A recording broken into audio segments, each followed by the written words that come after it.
Cuaderno de Economía llega gracias a Yachai. Crea tu tienda online hoy mismo en yachai.lab. Oh, the market's not so good today. Your stocks look kinda sick.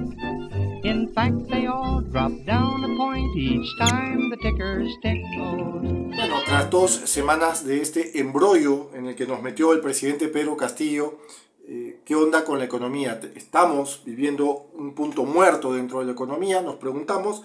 Estamos en una suerte de mar de la tranquilidad a propósito de la matriz económica. Para responder a esa pregunta habría que analizar primero cuál es el rol que ha asumido el presidente Pedro Castillo como diseñador, como arquitecto de esta crisis, ¿verdad? Y para ello vamos a hacernos una serie de preguntas. Es importante porque tenemos que, de alguna manera, reflexionar en torno a lo que ha hecho este presidente, ¿verdad?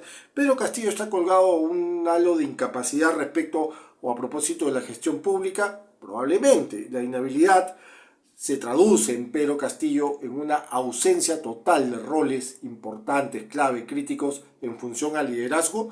Bueno, eso también es probable. La impericia en el manejo económico, sobre todo y habida cuenta las declaraciones del ex ministro de Economía Pedro Franque, cuando contó a la BBC que Pedro Castillo simplemente o prácticamente evadía el tema económico. Bueno, la impericia en el manejo económico también es una dimensión translúcida en Pedro Castillo. Bueno, veamos, ¿verdad? La complicidad en función a la irresponsable designación de asesores totalmente inhábiles y la complicidad alrededor no solamente de la designación de estos asesores, sino de su prolongación y permanencia, es parte fundamental en el ethos de Pedro Castillo. También pregunta, ¿verdad? La incompetencia en función a la designación de una persona que no está ni de lejos a la altura para poder enfrentar la crisis sanitaria que vivimos a propósito de la COVID-19 desde el Ministerio de Salud, también es parte de la irresponsabilidad de Pedro Castillo Terrones. Bueno, también son preguntas todas que tenemos que, repito, hacerlas de cara a establecer un análisis más quirúrgico, no solamente que decante en lo político, sino desde lo económico, ¿verdad? Cuando asumió Pedro Castillo la presidencia, las y los economistas teníamos dos escenarios muy claros. El primer escenario tenía que ver con el hecho de que Pedro Castillo, la gestión de Pedro Castillo, prolongue las reformas que quedan pendientes en esta maltrecha historia republicana y económica que tenemos.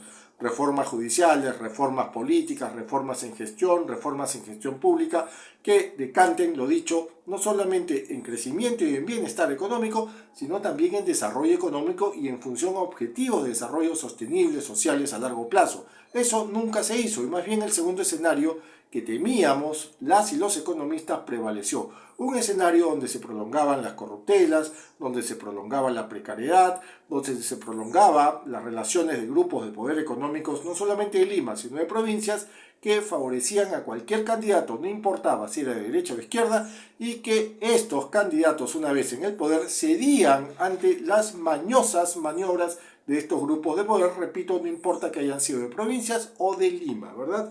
La inhabilidad era parte del segundo escenario, terrible segundo escenario, una inhabilidad, una impericia, una ineptitud que nos está llevando a un hábitat donde la vacancia nuevamente es el fantasma. Evidentemente nadie quiere ello, y la renuncia también es parte del debate, ¿no? Y evidentemente, por más que uno pues sea demócrata, por más que uno respete el voto popular, respetar también el voto popular es protegerlo de la improvisación, protegerlo de la ineptitud también, ¿verdad? Entonces, concluimos que Pedro Castillo Terrones es producto de una evidente clase política muy maltrecha, muy venida a menos. No es de ahora, es de décadas pasadas.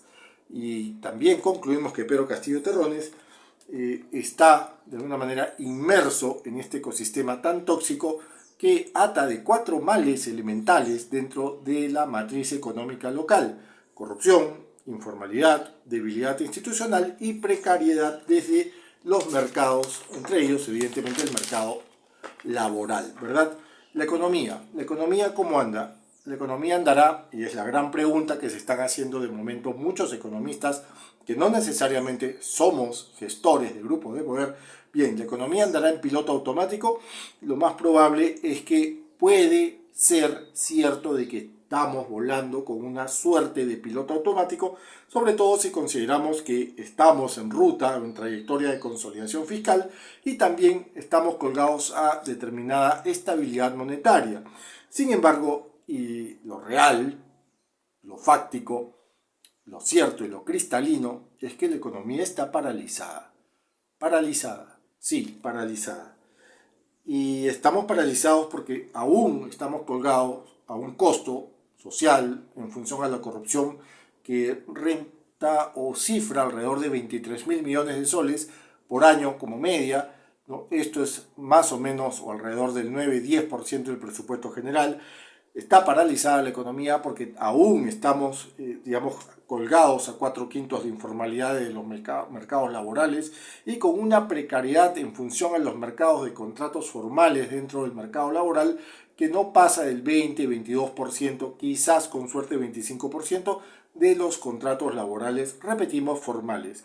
Un empleo, o mejor dicho, un empleo que está atacado por un paro, por un desempleo de 2 dígitos y que todavía no está retornando a niveles prepandémicos, con lo cual el mercado laboral está muy por debajo de las expectativas de las y los economistas, que repetimos, no somos gestores de grupos de poder, ¿verdad? 2 dígitos por arriba en función al desempleo, al subempleo que es ya gravísimo y que se traduce en un deterioro importante, sobre todo de la clase media trabajadora, ¿verdad? Una economía real entonces sin chamba, una economía real que para este 2022 viene con un lentísimo pronóstico, un lentísimo frente en función a la inversión privada, donde en el mejor de los casos vamos a crecer 0, ¿verdad? Una infraestructura sanitaria y una infraestructura educativa que todavía cuelga de brechas importantes y es el colmo que por lo menos desde lo sanitario no tengamos mayores espacios de infraestructura en salud con hospitales del nivel que ustedes quieran, paralizados dentro de los gobiernos regionales, y eso es gravísimo. Más grave aún si contamos con un ministro de salud que no está a la altura y que simplemente está dedicado a sabe Dios qué cosa, pero no está a la altura y que pone en peligro evidentemente la salud de las y de los peruanos, ¿verdad? Una política medioambiental que más que avances ha tenido retrocesos y una desigualdad patrimonial dentro de esta economía que también indica que nuestra matriz económica se ubica en un estado de paralización, ¿verdad? Y es irónico porque, como decía hoy día un editorial del Financial Times, un diario que yo no soy hincha porque el Financial Times pues está colgado pues a un conservadurismo que particularmente, en mi opinión, pues no me gusta, pero hay que reconocerle que en este caso específico de su editorial estuvo sumamente acertado y recontra diplomático, porque hubiera sido mucho más duro. Bueno, el Financial Times indica que es irónico este momentum económico de paralización porque le da un respiro, ¿no es cierto?, no solamente al sector público, sino al sector privado para definir o delinear mejor sus expectativas de inversión. Ahora, estar inmovilizado, paralizado, ¿es bueno, es saludable para la economía? Pues de ninguna manera. Hay que moverse, hay que dinamizarse. Pero para ello, desgraciadamente, necesitamos liderazgo. Y como hemos visto en la primera parte de esta columna, de esta subcolumna, no existe tal liderazgo. Espero sirva. Muchas gracias. Vaya, ¿qué tal entrevista tenemos hoy? Hoy nos visita el dueño de la aplicación web más hot de Latinoamérica, Apasionante.p.